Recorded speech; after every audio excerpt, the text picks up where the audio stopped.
माँ की खिदमत और जन्नत की बशारत। एक दफा हजरत मूसा अलैहिस्सलाम ने अल्लाह ताला से पूछा, या अल्लाह, जन्नत में मेरा पड़ोसी कौन होगा?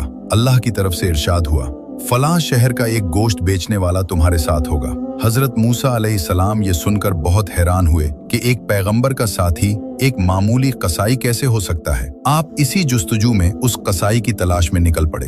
वहां जाकर देखा तो वो शख्स अपनी दुकान पर गोश्त बेचने में मसरूफ था। हजरत मूसा अलैहिस्सलाम उसके पास बैठ गए।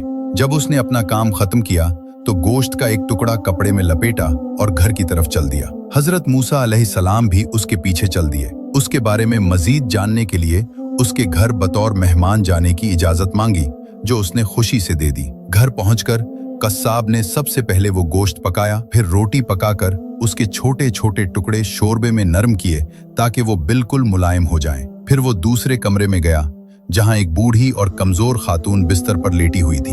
वो इतनी कमजोर थीं कि खुद से हिल-जल भी नहीं सकती थीं। कस्साब ने बड़े प्यार से उन्हें सहारा देकर उठाया और अपने हाथों से एक एक लुकमा उनके मुंह में डालने लगा।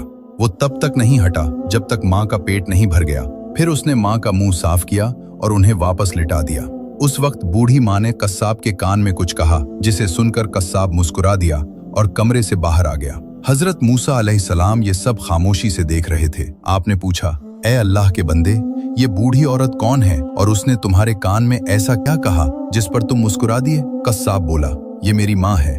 मैं जब भी घर आता हूँ तो सबसे पहले उनकी खिदमत करता हूँ। ये खुश होकर रोज मुझे एक ही दुआ देती हैं कि अल्लाह ताला तुझे जन्नत में हजरत मूसा अलैहिस्सलाम का साथ नसीब करे। मैं ये सुनकर बस मुस्कुरा देता हूँ कि भला मैं एक मामूली कस्साब कहाँ और अल्लाह के जलीलुल कद्र पैगंबर मूसा अलैहिस्सलाम कहाँ। ये सुनकर हजरत मूसा अलैहिस्सलाम ने फरमाया, ए खुश नसीब इंसान, मैं ही मूसा हूँ और मैं तुझे खुशखबरी देता हूँ कि अल्लाह ताला ने तेरी माँ की दुआ कबूल कर ली है। अल्लाह पाक हम सबको अपने वालिदैन की खिदमत करने और उनकी दुआएं लेने की तौफीक अता फरमाए।